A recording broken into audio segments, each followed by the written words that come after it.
और दूसरा क्या कहता है कि एक मेरे पास 1.5 लीटर्स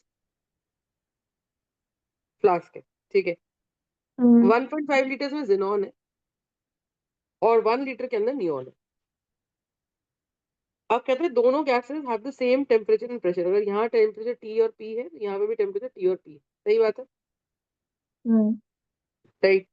तो पॉइंट क्या है यहाँ पे कि टी और पी, टी और पी, सही बात है। अब it says what is the ma'am आप होल। लिख रहे हो क्या कहेंगे, आप बस बोल रहे हो? नहीं, मैं लिखा है, पूरा डायग्राम बनाया। मैम मुझे कोई दिख नहीं रहा, आप एक्सप्लेन क्यों रीजॉइन नहीं कर कर ले, रहे? रीजॉइन कर ले, रीजॉइन कर ले।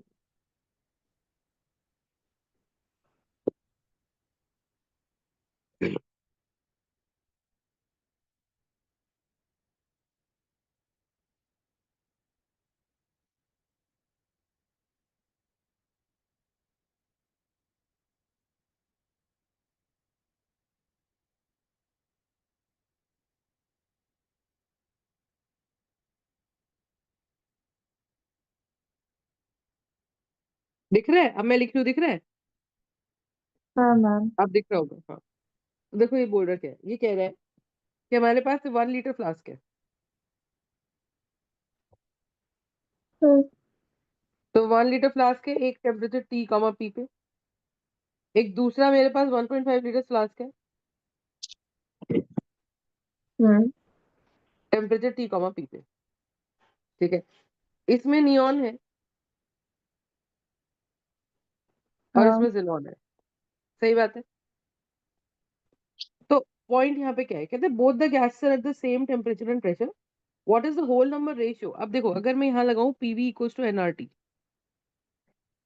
है ना, तो यहाँ से नंबर ऑफ हम्म। मोल्स निकालने का फॉर्मूला बनेगा पीवी बाय आरटी। तो आप ये समझो कि number of moles of neon gas क्या बनेगा, मुझे बताओ। Pressure would be pressure, volume is what, volume would be 1 litre, R की स्टैंडर्ड वैल्यू है, temperature would be T value, है ना। हम्म। यहाँ पे number of moles of xenon क्या है, that would be what, PV by RT. Pressure is going to be pressure, volume is going to be 1.5, R would B are, temperature would be t. ये number of moles of xenon आ गए। अब आपसे पूछ रहा क्या है, आपसे कह रहा है what is the whole number ratio of neon to xenon atoms.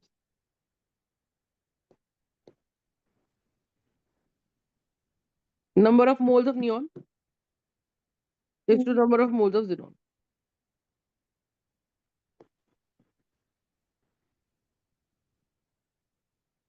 ठीक है। तो ये कितना बनेगा, ये बनेगा P into 1/RT, hmm. P into 1.5/RT, RT से RT कैंसिल हो गया, तो इट वुड बी 1/1:1.5। तो इसको मैं 2 से मल्टीप्लाई कर दूं, बिकॉज डेसिमल्स में रेशियो होता नहीं है, so this shall be 2:3, right? So the ratio here of what, number of moles of neon to number of moles of xenon here is going to be 2:3। सही बात है ना। टू कहाँ से है वो? आरटी से आरटी बताया, पी से 1:1.5 पी था से। ना, ये रेशियो निकला, आरटी से आरटी चला गया, हाँ, पी से पी चला गया। तो यहाँ वॉल्यूम पे 1 बचा, यहाँ वॉल्यूम पे 1.5 बचा। तो इंटू टू कर दिया। हाँ, क्योंकि मुझे रेशियो में होनी चाहिए। कहता है which gas has the higher density.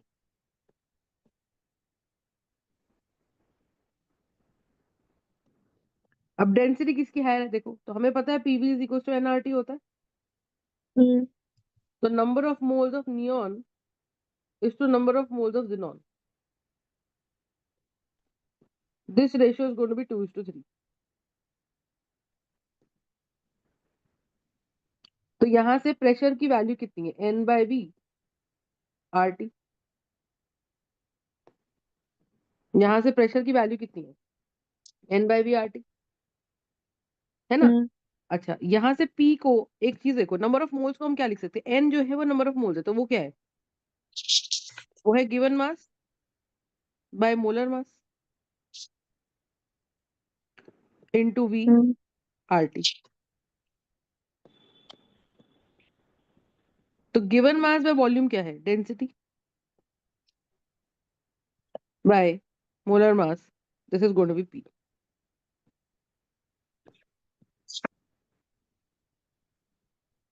So here we would have PM equals to DRT. तो डेंसिटी की वैल्यू हो गई मेरे पास PM/RT. बोलो हाँ है ना, ये फॉर्मूला है ना अपना. तो मेरे पास जो आइडियल गैस इक्वेशन के हिसाब से अगर हम देखें, आइडियल गैस इक्वेशन के हिसाब से फॉर्मूला क्या है? PV equals to NRT. हाँ. तो यहाँ से number of moles by volume आ गया. नंबर ऑफ मोल्स को हम क्या लिख सकते हैं? Given mass by molar mass, RT. तो यहाँ से क्या मिलेगा मुझे बताओ? यहाँ से मिलेगा PM इक्वल्स टू DRT. ठीक है. So if it is going to be PM equals to DRT, what exactly do you think would happen? Just tell me. कि डेंसिटी निकालनी है, तो let's say density of neon निकालनी है, तो pressure तो सेम है सबका. नियॉन का मोलर मास कितना है? नियॉन का एटॉमिक नंबर होता है 10, तो मोलर मास होता है 20, तो मोलर मास 20 डाल दूं. R और T तो कांस्टेंट है क्योंकि both the boxes are at the same temperature and pressure. ऐसे ही फॉर जिनॉन अगर मैं निकाल दूं, तो जिनॉन का मास एक बार देख के मुझे बता दे. Xenon, I'm 100% sure. 100, obviously xenon is heavier, right? 131.3. Xenon is heavier, right? So pressure into molar mass of xenon, 131.3. 131. So pressure into 131.3 RT. This would be what the density of xenon. ठीक है. तो सीधी सी बात है, P/RT अगर common है P/RT अगर common है, तो density of neon here would be 20 and here density of xenon would be 131.3. Are you understanding? Got the point? तो बस ये आपको बता दें.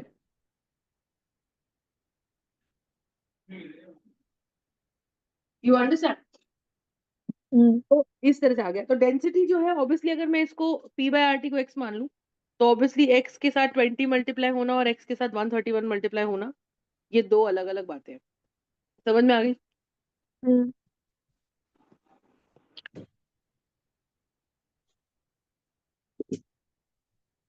कॉन्सेप्ट क्लियर है तो बताओ.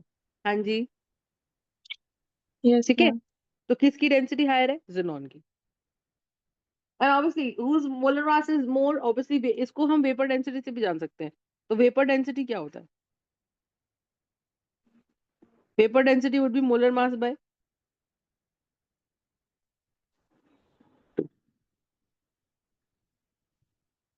Are you understanding? Vapor density would be molar mass by 2. Are you understanding? Yes, ma'am.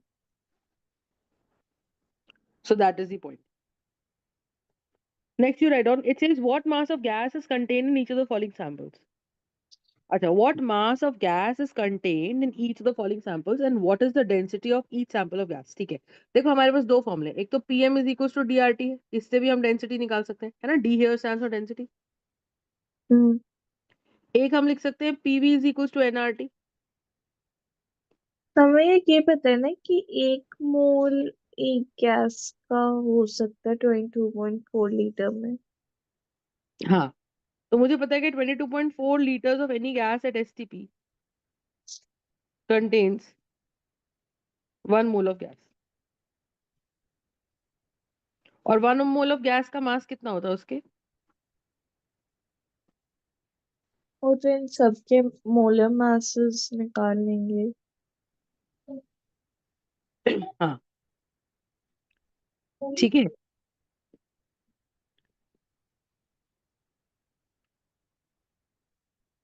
ठीक है. तो PM इक्वल्स टू DRT आ गया. अब ये बोल रहा है 22.4 liters of CO2 at STP. तो इसमें बेसिकली आपको 1 मोल ही दे दिया ना. मैं पॉसिबली सोच पाऊंगी. 1 मोल ऑफ CO2 दे दिया ना. 1 मोल ऑफ CO2 का मोलर मास कितना हो गया? 12 plus 16 times 2 32. So that shall be 44 grams per mole.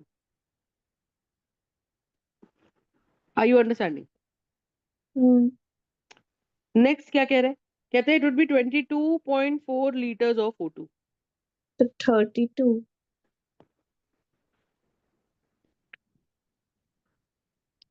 बिल्कुल, तो ये भी बेसिकली 1 मोल ही दे रखा है इसने। तो ये कितना आ जाएगा, ये आ जाएगा 16 times 2 and this would B 32 grams पर मोल। सही बात है। हम्म। नेक्स्ट 4 क्या कह रहा ग्राम है, पर मोल। नेक्स्ट कह रहा है 22.4 लीटर्स ऑफ हीलियम। तो 22.4 लीटर्स ऑफ हीलियम, ऑब्वियसली अगर ये भी 1 मोल दे दिया तो 1 मोल ऑफ हीलियम का वजन कितना आ जाएगा, 4 ग्राम्स पर मोल। हम्म। नेक्स्ट क्या है, 11.2 लीटर्स ऑफ CO2। अब बताओ 22.4 लीटर्स में 1 मोल बनता है, तो नंबर ऑफ मोल्स निकालने का फॉर्मूला कितना हो जाता है, गिवन वॉल्यूम फिर 22 ग्राम पर हाफ मोल हो जाएगा। डिवाइड बाय 22.4 लीटर्स, तो गिवन वॉल्यूम है 11.2, तो ये कितना है, ये है हाफ मोल। हम्म। तो number of moles is basically going to be equals to what, half, hmm. Is basically going to be half mole. ठीक है, तो अगर नंबर ऑफ मोल्स यहाँ पे हाफ मोल है तो यहाँ पे हमारे पास, मुझे बताओ कि मास कितना बनेगा, molar mass, number of moles is also equals to what, given mass hmm. By molar mass. Given mass is x और कार्बन डाइऑक्साइड का molar mass is 44, so if you will have it 22 grams. मतलब obviously this is the mathematical calculation, you understand. Hmm. बात खत्म, ऐसे कर सकते हैं। But density same ही रहेगी ना। डेंसिटी तो ऑब्वियसली, डेंसिटी देखो दो तरीके की डेंसिटी है वैसे, हर गैस की डेंसिटी का मतलब उसका वेपर डेंसिटी होता है, जो मुझे पता है। हर गैस की डेंसिटी का मतलब उसका वेपर डेंसिटी होता है, समझ आ रही है। हम्म। फिर बोल रहे हैं 11.2 litres of O2 at ST। हम्म।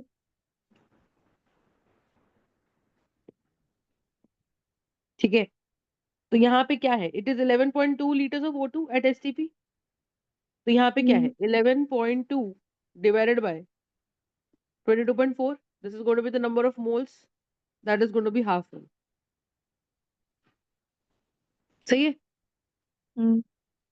तो अगर ये हाफ मोल है तो given mass by molar mass here is going to be what, half. You understand. हाँ। तो मोलर मास तो ऑब्वियसली O2 का 32 है, क्योंकि हमारे पास हम्म। मोल्स के ना बहुत सारे फॉर्मूले सकते हैं, which is going to be what, given volume by hmm.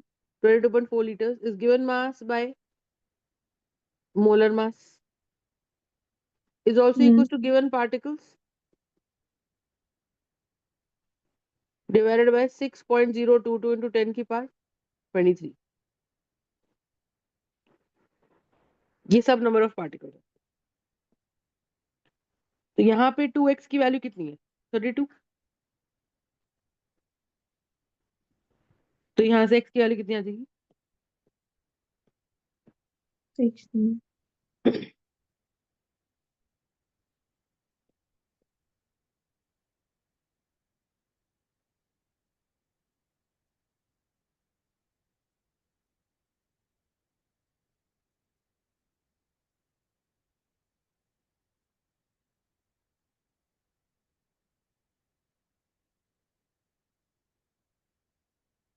11.2 litres of helium,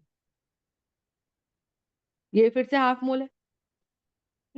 तो 4 हाफ से मोल 2 हो जाएगा। x/4, तो यहाँ से x की वैल्यू कितनी आ जाएगी, 2, क्योंकि बेसिकली अपने पास 1 मोल का मास कितना है, 4 ग्राम। हम्म।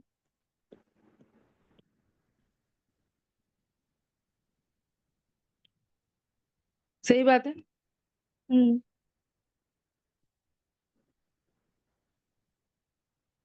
अब बोले what is the density of ammonia at STP, तो एट STP की बात अगर हम कर ले तो डेंसिटी का बेसिकली मतलब पता है क्या होता है, डेंसिटी हम गैसेस की नापते हैं, that how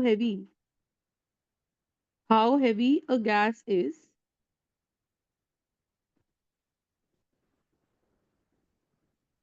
with respect to How heavy a gas is with respect to hydrogen. ठीक है, of same volume. How heavy a gas is with respect to hydrogen with same volume.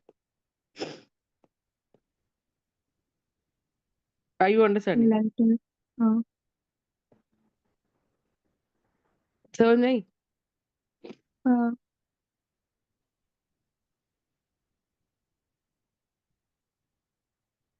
तो अब इसका क्या मतलब है?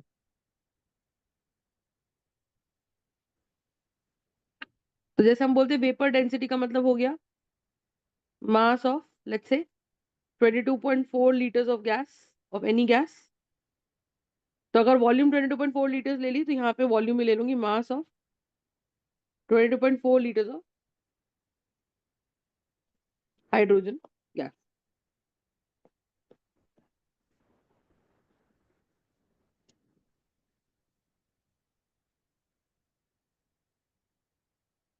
You understand? तो vapour density कितना है? हाँ ठीक है तो mass of 22.4 liters of any gas. हम्म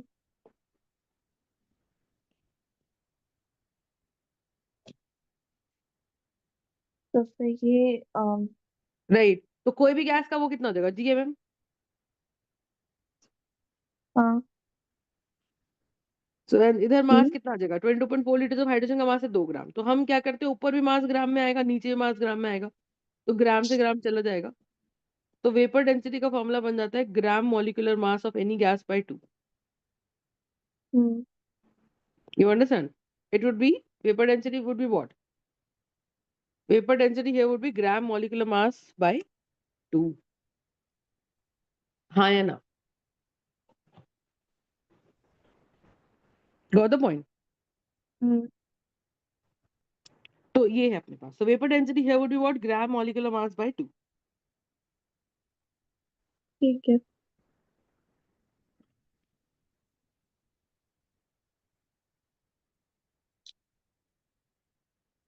ठीक है. हम्म ठीक है, अब बताओ अमोनिया की बात कर रहे हैं तो अमोनिया का मास कितना है? 17.2. हाँ So it shall be 8.5 grams per milliliter.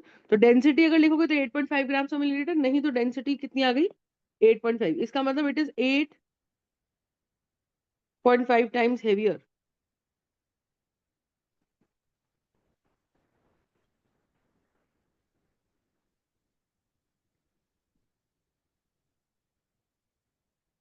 Than hydrogen.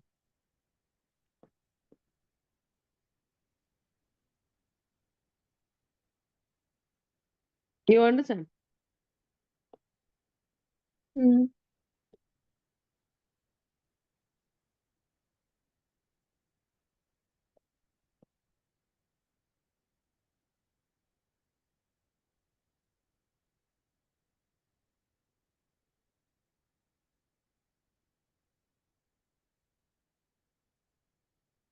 Any doubts in this? नहीं देखो नेक्स्ट करो. कहते हैं how many litres of phosphorus trichloride PCl3 will combine completely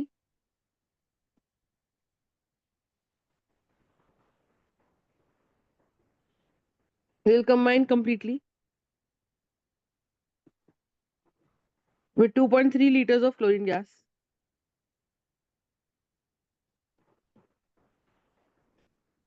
to make phosphorus pentachloride.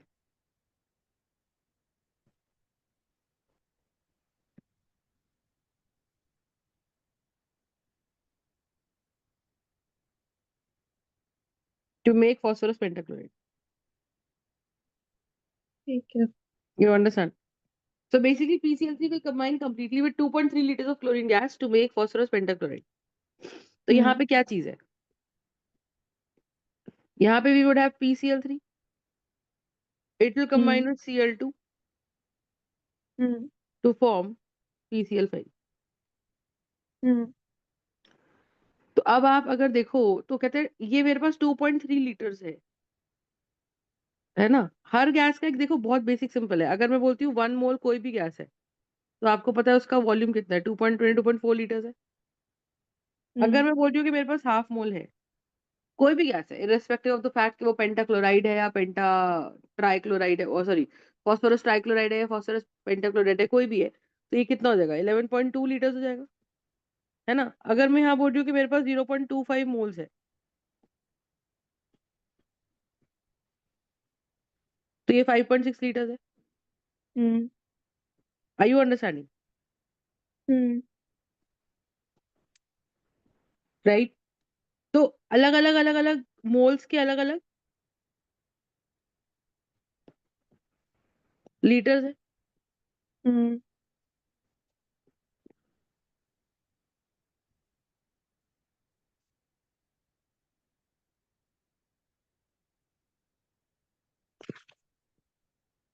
ठीक है।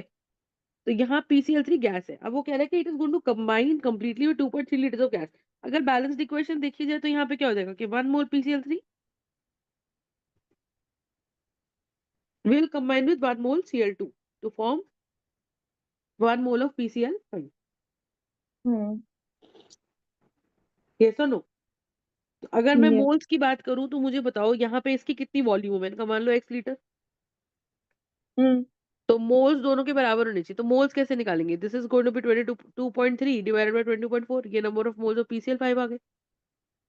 और ऐसे ही given volume of chlorine divided by 22.4 litres, ये आ गए। हम्म तो यहाँ आ जाएगा 22.3 divided by 22.4, this would be x upon 22.4। तो ये कैंसिल हो जाएगा। तो यहाँ से x की वैल्यू कितनी आ जाएगी, 2.3 litre. Are you understanding my point?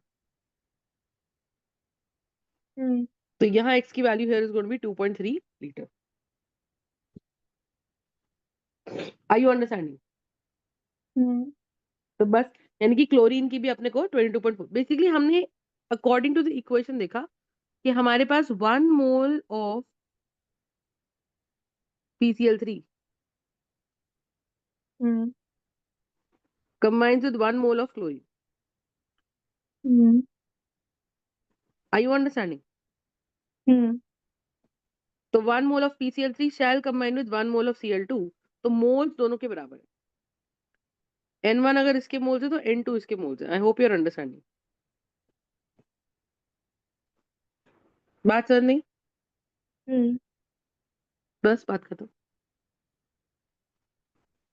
कोई दिक्कत? नहीं।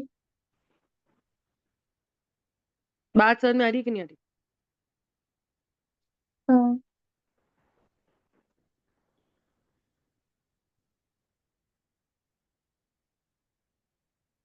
Next, it says 1.2 liters of N2 gas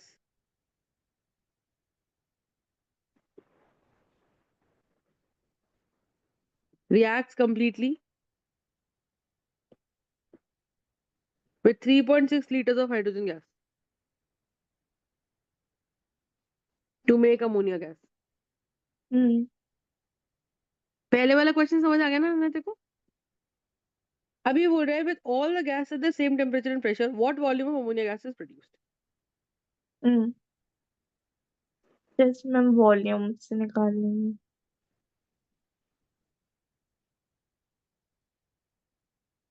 So it says 1.2 liters of nitrogen gas reacts hmm completely with 3.6 liters of hydrogen gas to make ammonia gas। You understand?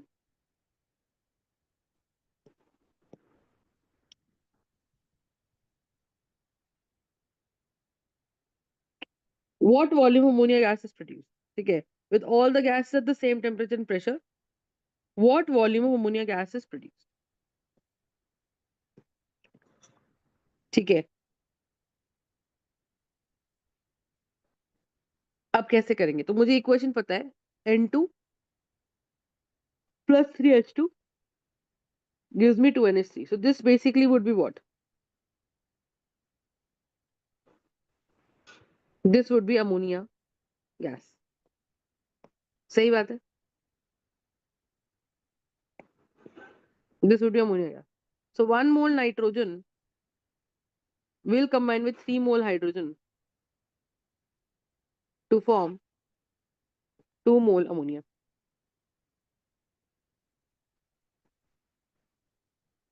You understand? तो अब मुझे ये पता है कि कितने अमोनिया. अब देखो इसमें हमें लिमिटिंग, क्योंकि हमको वॉल्यूम दोनों की दे रखी है, N2 की भी और H2 की भी. सही बात है. हमको वॉल्यूम N2 की भी दे रखी है और हमको वॉल्यूम H2 की भी दे रखी है. So it says 1.2 liters of nitrogen gas reacts completely with 3.6 liters of hydrogen gas to make ammonia gas. तो यहाँ पे मुझे पता है कि 1.2 डिवाइडेड बाय 22.4, ये मेरे पास मोल्स ऑफ नाइट्रोजन आ गए. यहाँ पे कितना है? 3.6 डिवाइडेड बाय 22.4, ये मेरे पास मोल्स ऑफ हाइड्रोजन आ गए.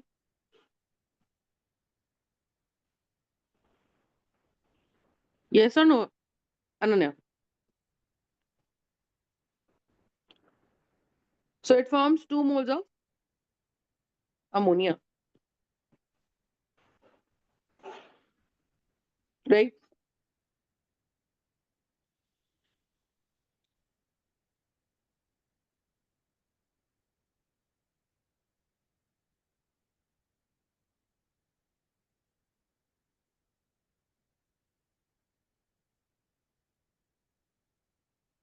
To form 2 moles of ammonia.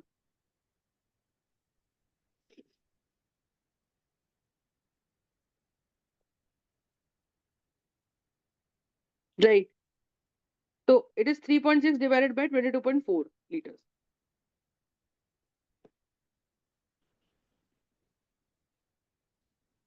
Yes or no? तो अगर आप देखो तो 1 मोल के साथ 1 mole of nitrogen consumes 3 mole of hydrogen completely. So if you see, do you realise कि ये 1.2 का 3 टाइम्स ही हो जाता है 3.6. तो बेसिकली ये दोनों ही लिमिटिंग एजेंट है. Both of them will get consumed.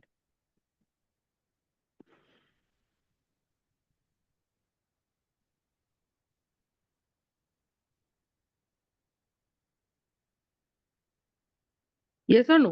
Both of them will get consumed.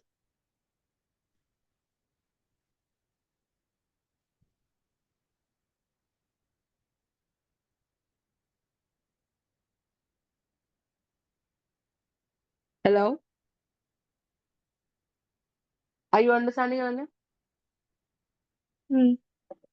तो यहाँ पे क्या हो जाएगा मुझे बताओ कि 1 mole of nitrogen shall combine with 3 moles of hydrogen, ऐसा. तो इसका मतलब अब मुझसे पूछे बताओ अमोनिया के कितने मोल्स बनेंगे. तो मैंने कहा देखो दोनों ही कंज्यूम हो जाएंगे क्योंकि दोनों बिल्कुल प्रोपोर्शन में लिए हुए हैं. तो यहाँ से 1 से 2 मोल बन रहा है. तो हम क्या बोलेंगे कि 1 mole nitrogen on full consumption shall produce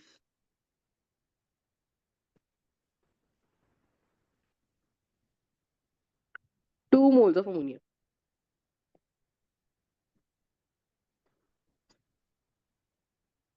Are you understanding? Right. So 1 mole of nitrogen shall produce 2 mole of ammonia.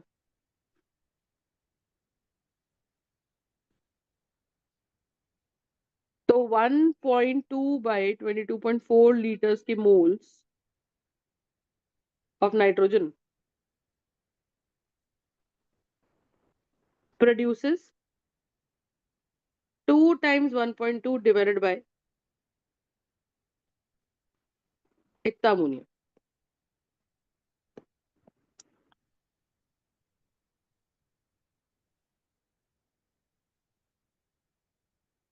Are you understanding?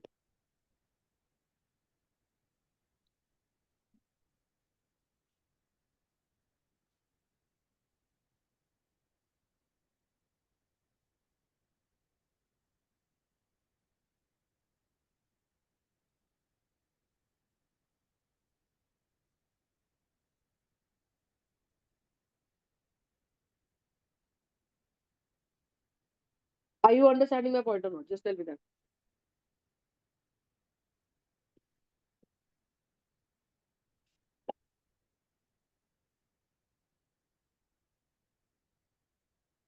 Are you understanding? Hmm. So 1.2 divided by 22.4 moles produces 2.4 divided by 22.4 moles of ammonia. हाँ. Any doubts in this or not? No, मैं exactly नहीं लिख रही हूँ. अच्छा, तो moles आ गए, 2.4 divided by 22.4 hmm. into 22.4. हाँ. So 2.4 liters of ammonia shall be produced.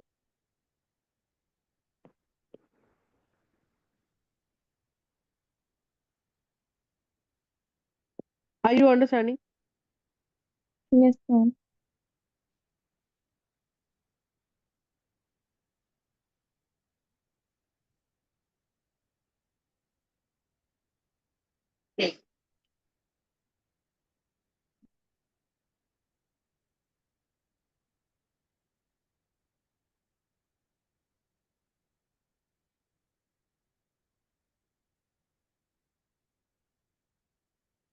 Got the point?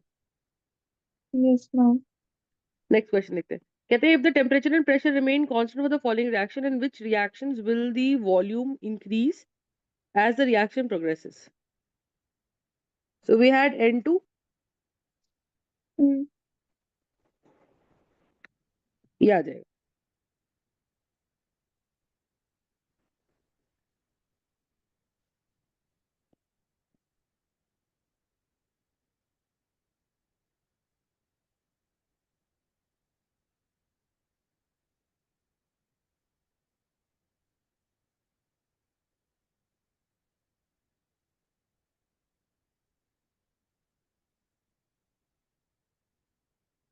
Right? हम्म.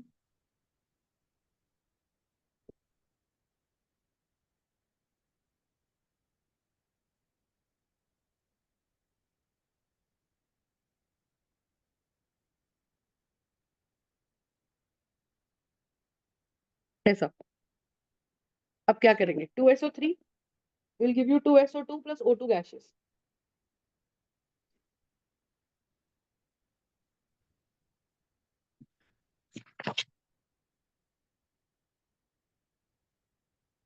हाँ.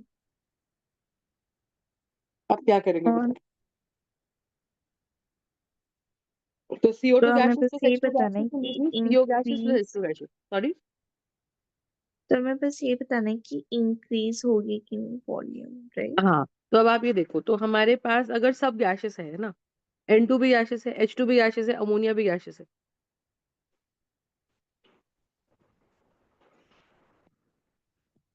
पहले का डिक्रीज, पहले का डिक्रीज, दूसरे का इंक्रीज, नहीं, दूसरे का नहीं, बैलेंस इक्वेशन दूसरे है. का कांस्टेंट, हाँ, कांस्टेंट. तीसरे का इंक्रीज, तीसरे का इंक्रीज. डी का देख ले. कांस्टेंट,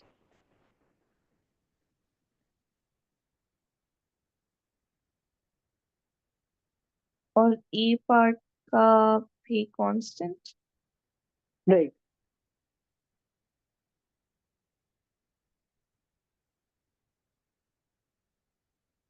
प्रेशर डिक्रीज,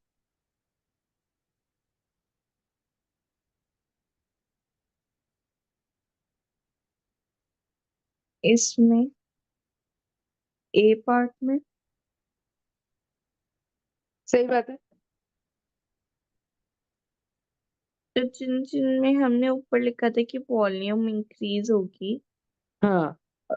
इसमें देखो, वॉल्यूम इसमें आपकी डिक्रीज वॉल्यूम होगी डिक्रीज हो सॉरी. रही है. ये कार्बन सॉलिड की तो वॉल्यूम देखते ही नहीं है. अच्छा.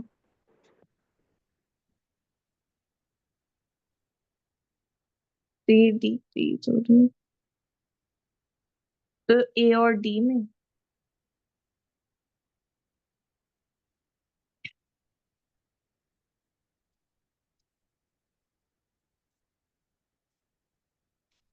हाँ.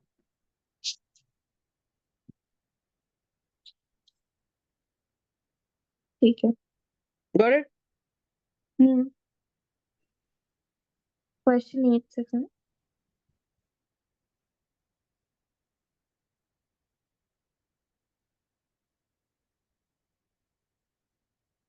अगले वाले क्या कह रहे हैं? कहते हैं if the temperature volume remain constant of the following reactions in which reactions the pressure decrease as the reaction progresses. अच्छा, ऊपर वाले क्वेश्चन में इसने क्लियरली बोल भी रखा है assume the volume of the solids to be negligible.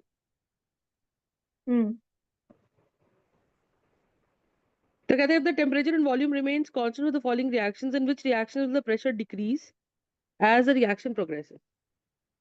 ए और डी होगा ना, क्योंकि उनमें वॉल्यूम हमने लिखा था डिक्रीज हो रही है। हाँ, ए और डी होगा ना, क्योंकि हमने उनमें कहा था वॉल्यूम डिक्रीज हो रही है। इंक्रीज पूछ रहे हैं ना, डिक्रीज बोला ना। Pressure decrease. हाँ। हाँ, तो सीधी सी बात है, जहां वॉल्यूम बढ़ रहा है मतलब वहां प्रेशर डिक्रीज हो रहा है, क्योंकि सीधी सी बात है अगर कोई कंटेनर है और उसके अंदर यहाँ पर हम्म ये है, तो इसके अंदर कोई हम्म गैस भरी पड़ी है। अब अगर अगले केस में क्या हो रहा है बताओ, अगले केस में ये है और वॉल्यूम बढ़ गई, हम्म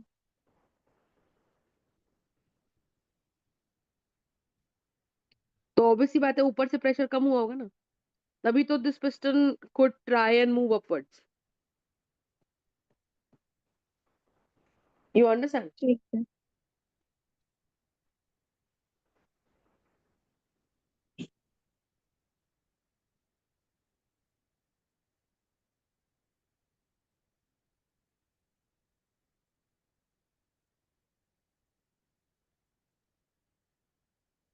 मैम एक सेकंड ना, बाहर देख के आई, कोई आवाज आ रही है, बट घर में कोई और है नहीं। आराम से।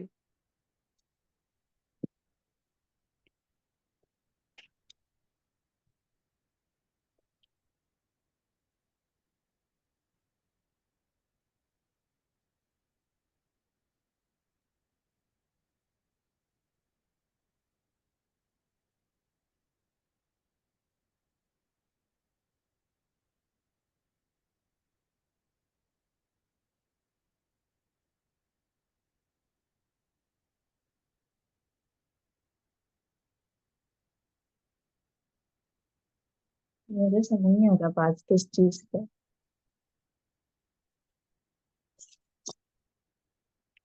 एनीवे, मुझे क्वेश्चन नंबर 7 समझ आ गया। 8 से करना।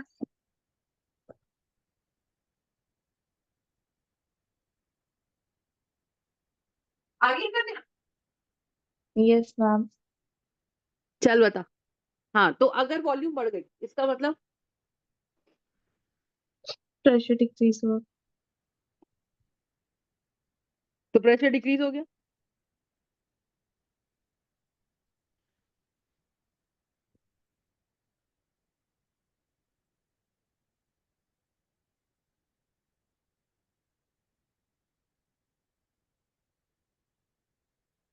Do you understand my point? Hmm तो यहाँ पे क्या सीन है मुझे बताओ, कि अगर प्रेशर डिक्रीज हो गया,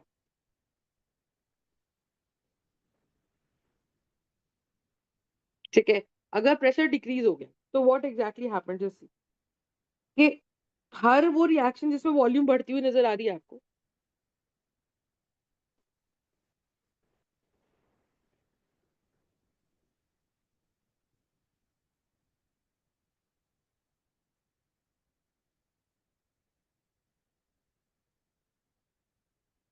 राइट?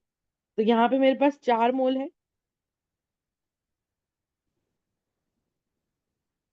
और यहाँ मेरे पास 2 मोल है। हम्म यहाँ पे मेरे पास 2 मोल है और यहाँ पे भी 2 मोल है, तो ऑब्वियसली वॉल्यूम पे कोई खास फर्क पड़ा नहीं, because obviously see the volume concept doesn't see which gas it is. If it is 1 liters of any gas, it would occupy the same volume at a given certain, at a given temperature and pressure. You understand? So basically, the point here would be that if I have 1 mole of CO2 and 1 mole of H2, and on the product side it converts into carbon monoxide and water vapor gases, the volume would still remain be the same because it doesn't depend upon the kind of gas it is or the type of gas it is. Are you understanding? Hmm. Do you understand? So you would have 2 times SO3 and 2 SO2 gases plus O2 gases, Hmm. right?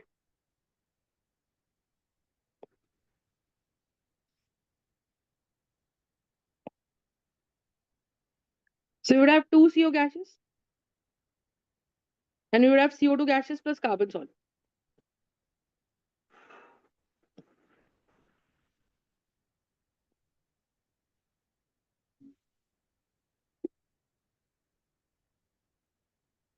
You understand my point? Hmm.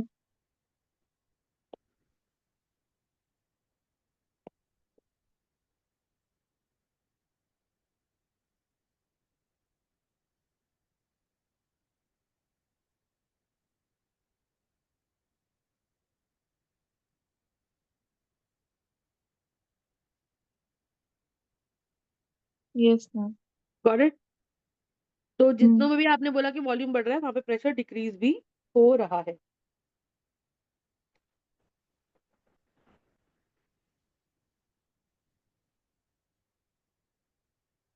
You understand my point? Right? तो आप जितनी भी reactions दे रखे हैं वो same reactions के अंदर आप देखो सेम ही ऑप्शंस है सारे. क्वेश्चन नंबर 8 में देखो क्या बोल रहा है.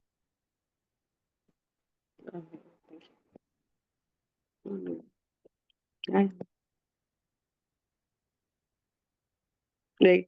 Question number 8 says 2 atmospheres of nitrogen gas and 6 atmospheres of hydrogen gas.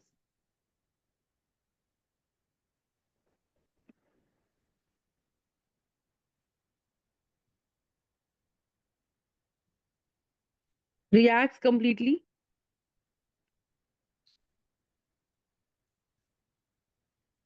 in a rigid container.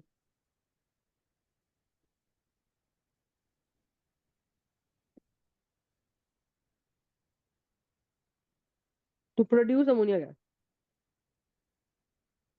What pressure of ammonia gas is produced? Assuming the temperature is held constant. So temperature is constant. अब आपको pressure दे रखा है. तो बोल रहा है 2 atmospheres of nitrogen are react completely in a rigid container to produce ammonia gas. See, when it says a rigid container, that means the boundaries are totally closed and the volume shall remain V. Are you understanding? तो अगर इसमें ही nitrogen भी डाल दी और इसमें ही hydrogen भी डाल दी तो 6 एटमॉस्फेयर इसका डाल दिया और 2 एटमॉस्फेयर इसका डाल दिया.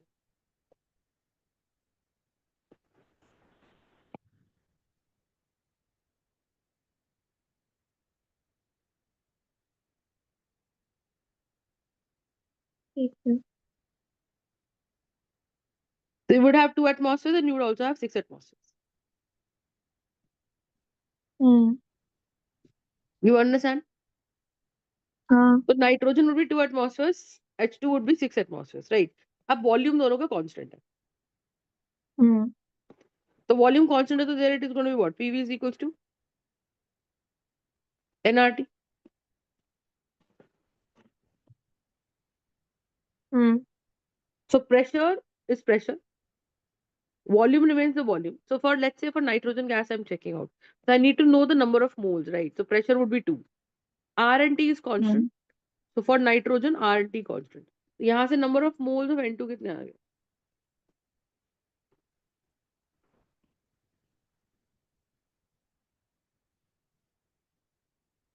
So it तो will be 2V by RT. हाँ.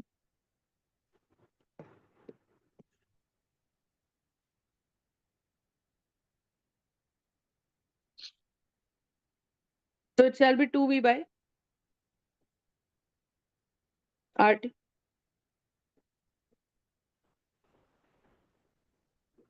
And here if I say 6 times V,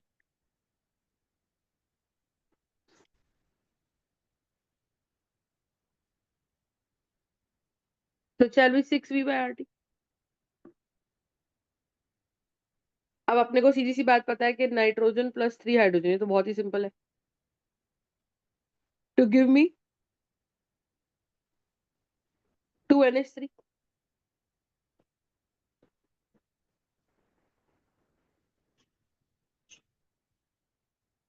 hmm.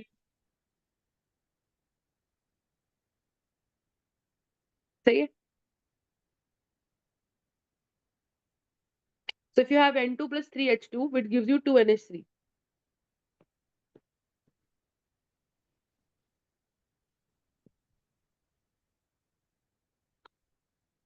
You understand a point? So if you have N2 plus 3H2 to give me 2NH3,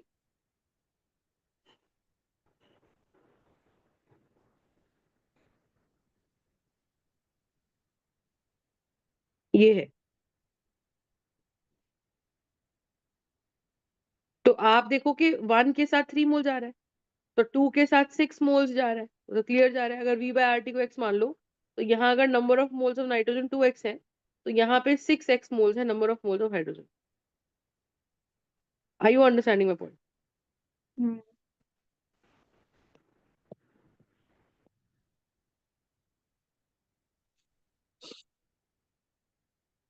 are you understanding?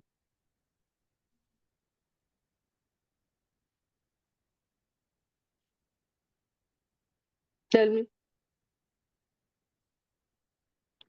तो इसका मतलब दोनों equally consume हो रहे हैं. 3 times जितने moles N2 के हैं उसके 3 टाइम्स मोल्स H2 के हैं. You are understanding? तो यहाँ पे 2 मोल्स अमोनिया के बन जाएंगे कि नहीं बन जाएंगे? हाँ.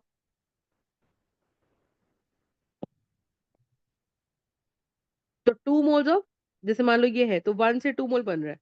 तो अगर इसके 2x मोल्स है तो ऑब्वियसली इसके 4x मोल्स है. तो इसका मतलब 4x moles of ammonia would be formed.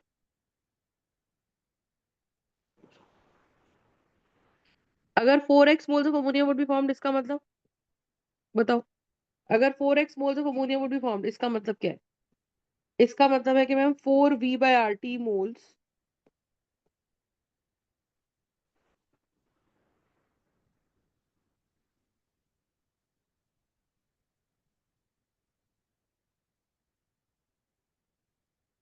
shall be formed. Are you understanding? हम्म. ठीक है. तो 4V/RT moles shall be of ammonia shall be formed. तो अगर मैं नंबर ऑफ मोल्स की बात करूं तो that is going to be PV/RT. तो ये 4V/RT.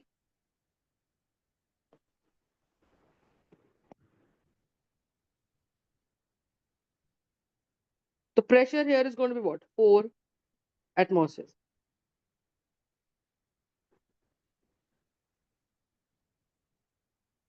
You understand the point?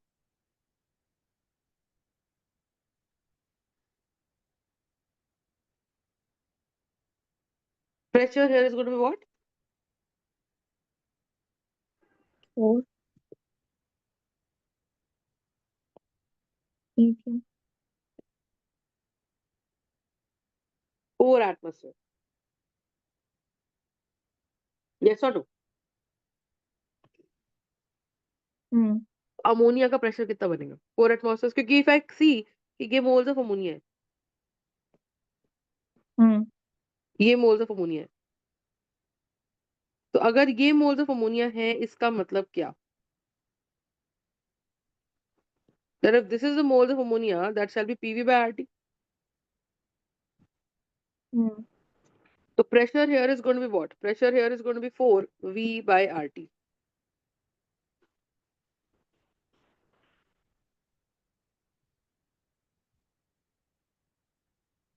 You understand? तो प्रेशर की वैल्यू यहाँ पे कितनी आ जाएगी? 4 atmosphere.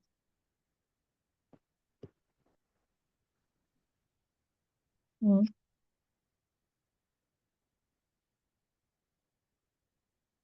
Got the point? Compare करें अगर, तो प्रेशर की जगह पे 4 आ रहा है ना, बाकी तो सेम रह रहा है, हम्म. यानी कि प्रेशर अमोनिया कितना हो जाएगा? 4 एटमॉस्फेयर. ये तो कह रहे हैं what pressure of ammonia gas shall be produce. एक तरीका तो ये है, अदरवाइज आपने मोल्स निकाल दिए, तो अब आप निकालो पीवी इक्वल्स टू एनआरटी, फिर से लगा दो, नंबर ऑफ मोल्स की वैल्यू डालो 4v by RT times RT, pressure P है और वॉल्यूम वी है, तो आरटी से आरटी चला गया, वी से वी चला गया, तो प्रेशर की वैल्यू कितनी आ गई, 4 एटमॉस्फेयर। हाँ। उनका बात खत्म।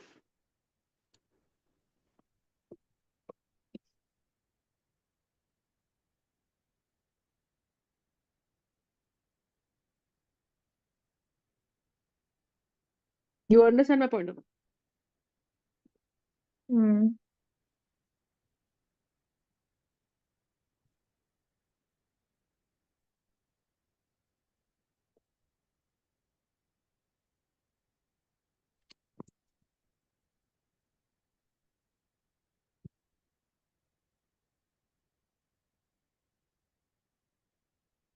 You understand the point?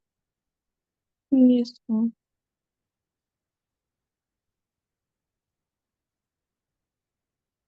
Question 9 says what? It says a 2-liter sample. A 2-liter sample of carbon dioxide at 25 degrees Celsius.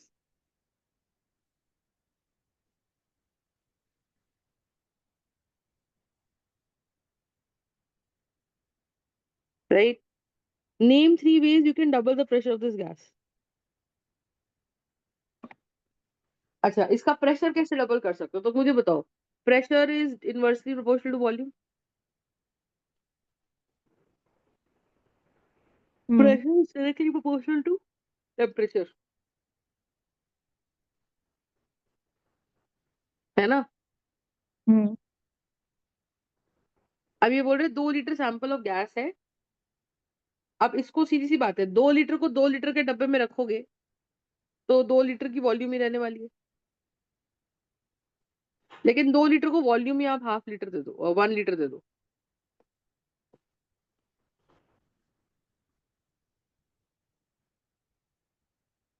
2 litre को आप 2 लीटर को वॉल्यूम ही आप कितनी दे दो, 1 लीटर दे दो। बोलो है ना? हाँ।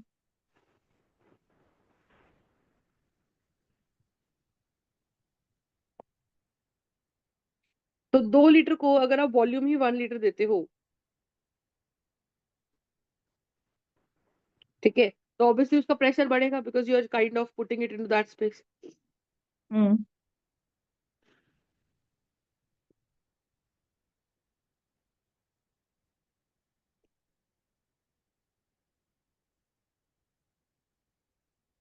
You understand? तो आप उसको हम्म। प्रेशराइज जब कर रहे हो, तो ऑब्वियसली बात है, वॉल्यूम अगर हाफ होएगी तो pressure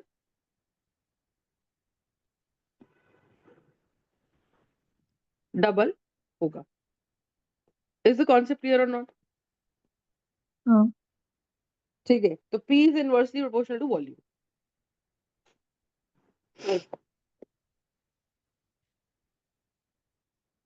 are you understanding my point? हाँ। अब आप क्या कर सकते हो, अगर आप रिजिड कंटेनर ले रहे हो, बट उसके लिए जैसे हमने वॉल्यूम 1 लीटर कर दी, मतलब 2 लीटर गैस थी, हमने 1 लीटर कर दी, ठीक है, और आपने उसको हाफ में ले आए, हम्म। आप उसको हाफ में ले आए, ठीक है, तो जब आप उसको हाफ में ले आए तो क्या होगा मुझे बताओ।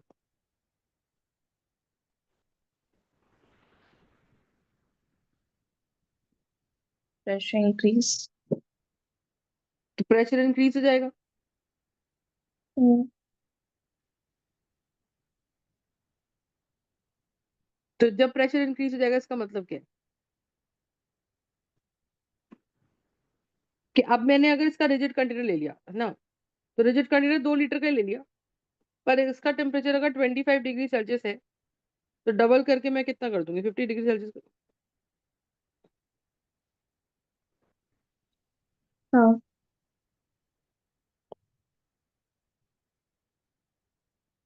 25 डिग्री सेल्सियस से टेम्परेचर डबल होके कितना हो गया, 50 डिग्री सेल्सियस।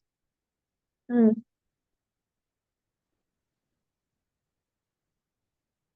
तो अगर 25 डिग्री सेल्सियस से डबल होके 50 डिग्री हो गया,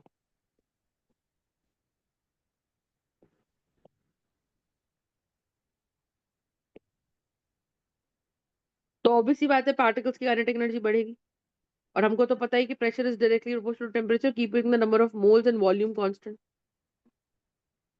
तो ऑब्वियसली बात है टेम्परेचर बढ़ेगा, पार्टिकल्स की काइनेटिक एनर्जी बढ़ेगी, तो वो तेज दौड़ेंगे। अगर वो तेज दौड़ेंगे तो वो दीवारों पे ज्यादा स्ट्रांगली हिट करेंगे, अगर वो दीवारों पे ज्यादा स्ट्रांगली हिट करेंगे तो प्रेशर यहाँ का बढ़ जाएगा। Are you understanding? Hmm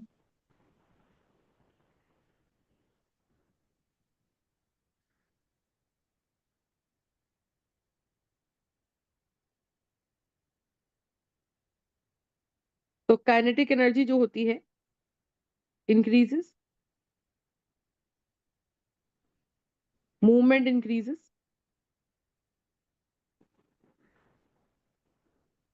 and when movement increases what happens?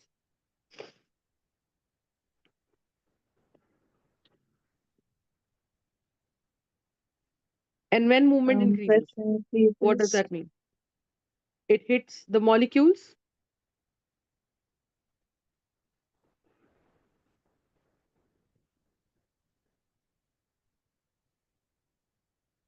hits the boundary, right? The molecule hits the boundary,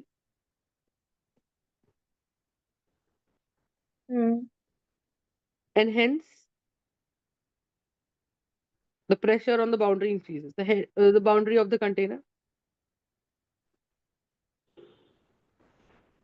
and hence the pressure. Sorry.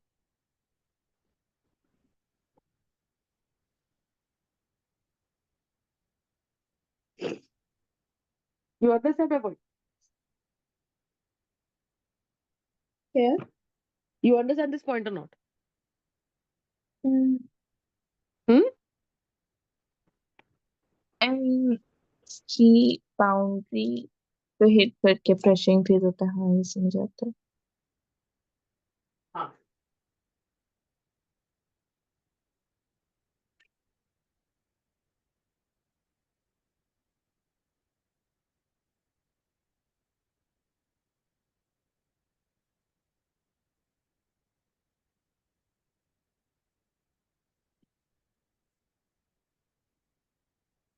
ठीक है। Got the point? ऐसे कर सकते हैं। हम्म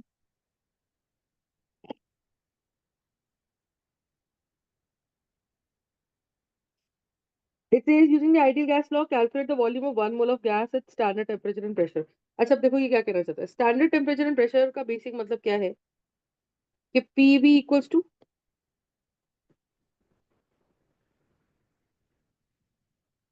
इसका क्या मतलब है, ये अपने को बोल रहा है PV इक्वल्स टू NRT, सही बात है। तो एट STP की अगर हम बात करें, एट STP की अगर हम बात करें तो इसका मतलब क्या है?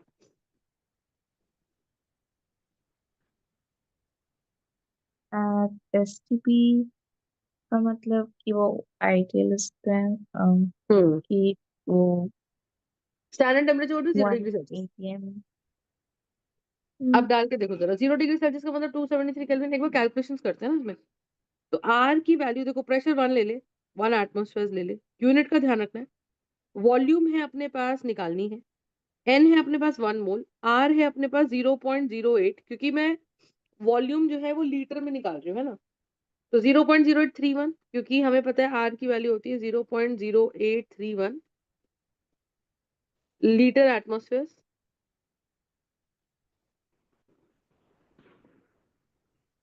आर की वैल्यू कितनी होती है? 0.0831 लीटर एटमोस्फेयर केल्विन इनवर्स मोल।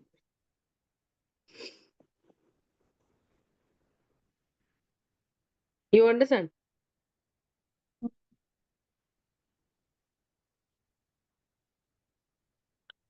आर टी, टी है 273। एक बार इसको सॉल्व कर।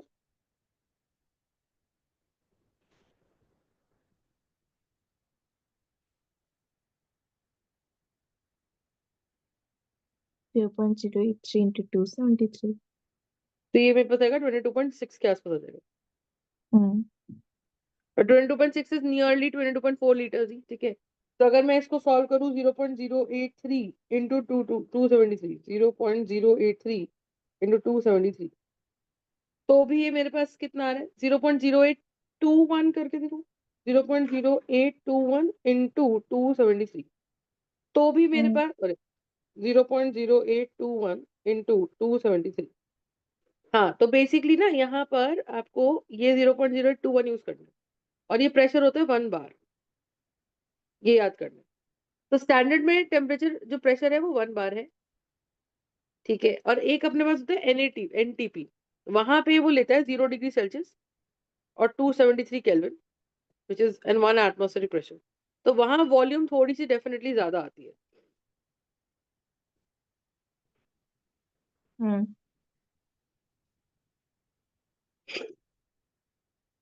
नहीं, इसके अंदर ना ये आपका टेम्परेचर 1 एटमॉस्फेयर ही रहता है।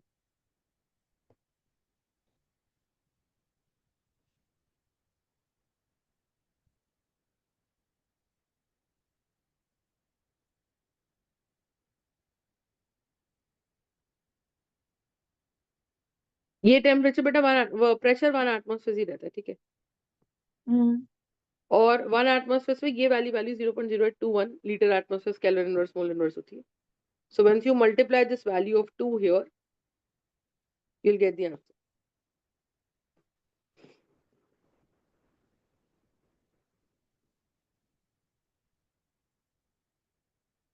और नंबर ऑफ मोल्स तो 1।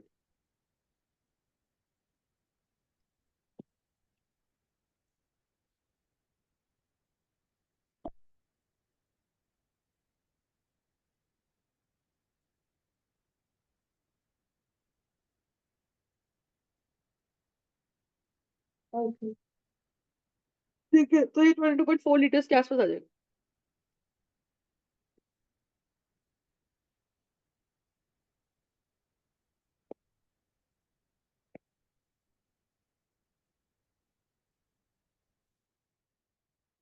ठीक है।